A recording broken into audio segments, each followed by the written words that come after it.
इस समय हमारे साथ केडियानॉमिक्स के फाउंडर सुशील केडिया जुड़े हैं। उनसे समझते हैं कि मार्केट में अब क्या किया जाए। Sushil ji, good morning. क्या कह रहा है गुड इंडेक्स मॉर्निंग। पर? इतनी इतनी बड़ी सौगात मिली मार्केट को जीएसटी कट की, लेकिन रिएक्शन सिर्फ 250 पॉइंट का, और आज तो फॉलो थ्रू भी नहीं है। क्या क्या व्यू रहेगा आपका? मतलब एक ही दिन में 1,000 पॉइंट बढ़ा देंगे तो बाकी साल भर हम क्या करेंगे? हाँ, तो वही रोज पूछ रहा काम हूँ कर। कि 1000 पॉइंट चलेगा कि नहीं।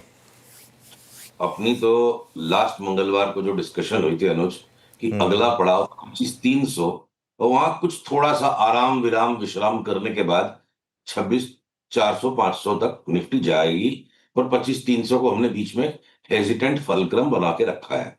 तो उस हिसाब से एक ही दिन के अंदर इतना बड़ा जो गैप अप भी हो गया, वो भी कोई आसान चीज नहीं है। लोगों को मतलब इतने बड़े गैप अप के बाद लेने में भी कठिनाई होगी। तो जो जो बाजार करवाए वो ठीक है।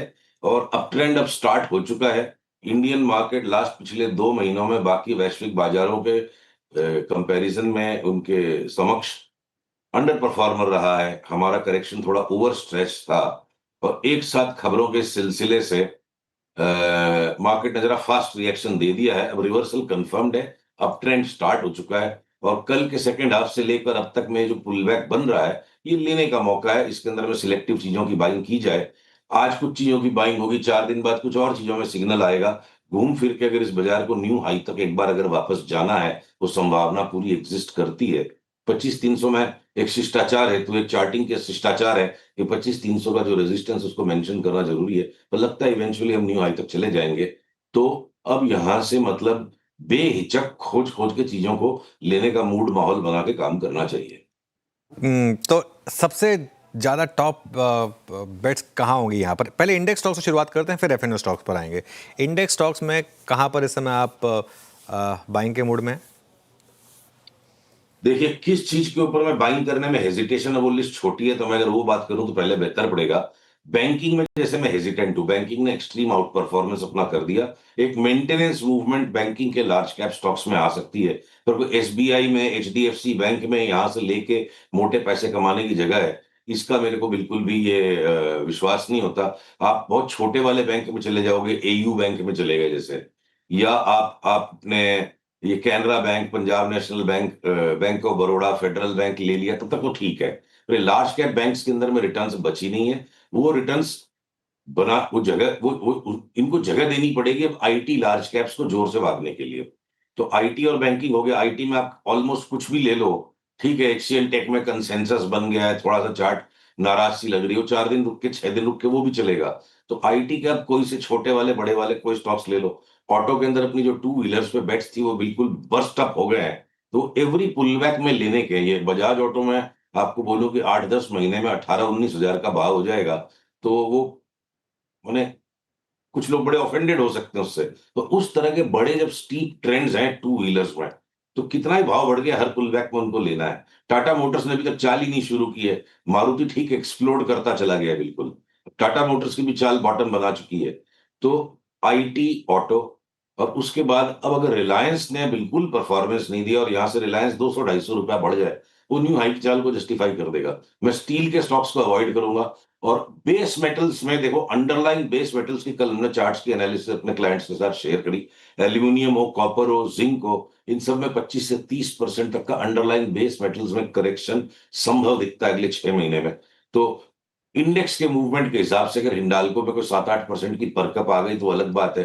पर पर एक किसी लॉजिकल ग्राउंड पर अब बेस मेटल्स के स्टॉक्स को लेना बिल्कुल नहीं बनता है, तो हम उनको भी लिस्ट से बाहर रखेंगे।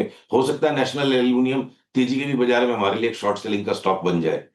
तो अब जो केमिकल्स के स्टॉक्स हैं वो थोड़े से इधर उधर तितर बितर हुए हैं। बॉश का अगर बहुत बड़ा हुआ है, थोड़ा नीचे में पुल बैक देगा तो हम ले लेंगे। एमआरएफ को, सीएट को, इन सारे स्टॉक्स को अगर हम वापस अब लेंगे, तो ऑटो एंसेलरीज में इस वक्त जगह है। तो एक एक करके सबका नंबर आएगा। अब अडानी के स्टॉक्स के अंदर में मान लो आप, एनडीटीवी लगता है हमें यहाँ से डबल हो जाए, और अडानी पोर्ट्स 40-50% बढ़ जाए, और 30 से 40% अगर अडानी इंटरप्राइजेस भी बढ़ जाए, तो कोई बड़ी बात नहीं है। तो अडानी के स्टॉक्स का जैसे फिलहाल लास्ट 2-3 दिन से सिग्नल्स बनते जा रहे हैं, और एफएमसीजी के स्टॉक्स चल ही रहे हैं, उसमें टाटा कंज्यूमर का एक सफिशिएंट इनफ करेक्शन हो चुका है। जब टाटा कंज्यूमर को हम एट सम पॉइंट 2-4 दिन में कभी भी बाई का सिग्नल आए, तो वापस टाटा कंज्यूमर को 30% की तेजी के लिए लेने के इंतजार में, सिग्नल में भी समय है। बिल्कुल। कैश मार्केट के कुछ स्टॉक्स जो आपको अच्छे लग रहे हो इस समय सुशील जी, जहां पर आप बाइंग कर रहे हैं? कैश के स्टॉक्स में भी अनुज शायद अगले वीक तक नंबर आएगा। देखिए क्या है ना, रकम सीमित है और मानसिक क्षमता भी सीमित है। तो जो ये 30 40 50% तक की मूवमेंट्स एफ एंड ओ के स्टॉक्स में भी दिखती है सामने, तभी तो माइंड ज्यादा उन पर काम कर रहा है। और जब ये अपॉर्चुनिटीज थोड़ी सी रिड्यूस हो जाती है तब आदमी बी ग्रुप की तरफ भागता है। और बी ग्रुप के अंदर में भी ऐसे कोई बहुत खूंखार से पैटर्न इमीडिएटली बन गए और लग नहीं रहा है इस वक्त। तो ये लग रहा है कि ये रैली अभी लार्ज कैप से और एफ एंड ओ के स्टॉक से शुरू हुई है। तो जहां बाजार आदेश दे वहीं काम करना है, मतलब क्यों जबरदस्ती की अपनी बुद्धि को दौड़ाओ है। अच्छा, ये कल जो रैली हुई उसमें एक और पार्टिसिपेशन था ये एसी स्टॉक्स का, Voltas, Havells, blue star, PG Electroplast जो कंपोनेंट प्रोवाइड करती है। इस स्पेस में पहले बात हुई थी कि क्योंकि इनके नंबर्स खराब आए थे, क्योंकि थोड़ा सा समर मतलब बारिशें जल्दी शुरू हो गई थी, ये सब बातें हुई थी। लेकिन कल के इस मूव के बाद अगर यहाँ जीएसटी कट का इम्पैक्ट आएगा इन स्टॉक्स पर, क्या भी होगा आपका टेक्निकली? 1.5 से 2 महीने पहले अपनी जो मंगलवार की बातचीत में हमने एक पर्टिकुलर मंगलवार में 6 या 7 सप्ताह पहले कंज्यूमर ड्यूरेबल्स और कंज्यूमर स्टॉक्स के दो अलग अलग क्षेत्रों पर बड़ी तेजी की बात करी थी। वोल्टास में एक भयंकर तेजी होगी, कारण उसका चलकर अब आज बना है। तो चार्ट्स पहले से तैयार थे। तो कल तो जो एक्सप्लोसिव मूव आ गया वो चार्ट्स का रिएक्शन था। और रिएक्टिव मूवमेंट्स के अंदर में तुरंत चढ़ के पकड़ पाना संभव नहीं है। पुलबैक्स अगर देते हैं ये स्टॉक्स, तो पुलबैक्स के अंदर में इनमें थोड़ा थोड़ा लिया जाए और घूम फिर के करीब करीब ये सारे ही चलेंगे। पर इस वक्त जैसे वोल्टास और ब्लू स्टार्ट की चार्ट बेटर है, और हमारा जो फेवरेट है जॉनसन इटाची, वो थोड़ा सा सुस्त है। 2 3 दिन और लगे, वो भी चार्ट के अंदर सिग्नल आ जाएगा। तो इस आईएफबी बॉश कप जैसे पहले एक साथ ही 20% बढ़ गया। बहुत लो पार्टिसिपेशन है स्टॉक में। चार्ट देख के एक धोखा हो सकता है। अब 20% की चार्ट बन गई, मैं कहाँ इसकी एंट्री करूं? तो जिसके पास पहले बन गई, एंट्री बन गई, अगर कोई IFB significant enough pull back देगा तो ठीक है, नहीं तो छोड़ देंगे उसको। ये स्टॉक मार्केट से जुड़े स्टॉक्स हैं जैसे बीएससी, सीडीएसएल, इनमें क्या व्यू बन रहे हैं अब यहाँ पर सुशील जी? सीडीएसएल में बाई का सिग्नल आ चुका है 2 दिन पहले। और बीएससी को भी हम टकटकी लगा के देख रहे हैं, क्या पता अब एनी टाइम उसमें भी सिग्नल बने। अभी तक नहीं बना है। कोई और डार्क हॉर्स सेक्टर या स्टॉक जो जिसकी चार्ट आपको लग रहा है कि तैयार है, बस थोड़ा पुश की जरूरत है? ऐसे पुश की जरूरत क्या, मतलब जब आ जाएगा सिग्नल तब पकड़ेंगे अनुज। मतलब प्री एम्प्टिव कैलकुलेशन में फिर फंस जाता है आदमी। तो उसको मैं एक बार के लिए फिलहाल अवॉइड करना चाहूंगा। और मोर और लेस, अगर निफ्टी ने 26 300 405 26 600 तक भी चली गई, तो मोर और लेस सब कुछ चल जाएगा, कुछ बाकी नहीं रहेगा। अब जैसे सीमेंट के स्टॉक्स के अंदर में लोग अब अनुमान लगा रहे हैं कि जीएसटी की वजह से कौन से स्टॉक्स ले लें। हमने कल काफी डीप स्कैन किया, तो ये ग्राजीम या ये अल्ट्राटेक जो ऑलरेडी आसमान पे जाके बैठे हुए हैं, बहुत छोटी मोटी रेसिडुअल उनमें रिटर्न्स बची है।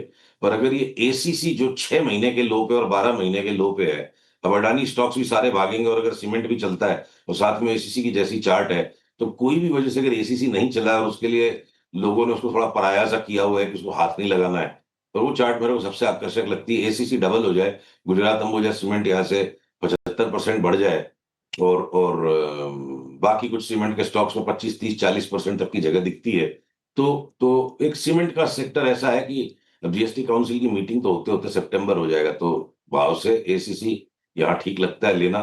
पूरा का पूरा सीमेंट सेक्टर मेरे को लगता नहीं है लेना चाहिए। ऑलराइट, शुक्रिया सुशील जी बहुत बहुत आज हमारे साथ जुड़ने के लिए। अगले ट्यूसडे को फिर बात करेंगे आपसे। फिलहाल के लिए इस शो को यहीं समेटेंगे। मार्केट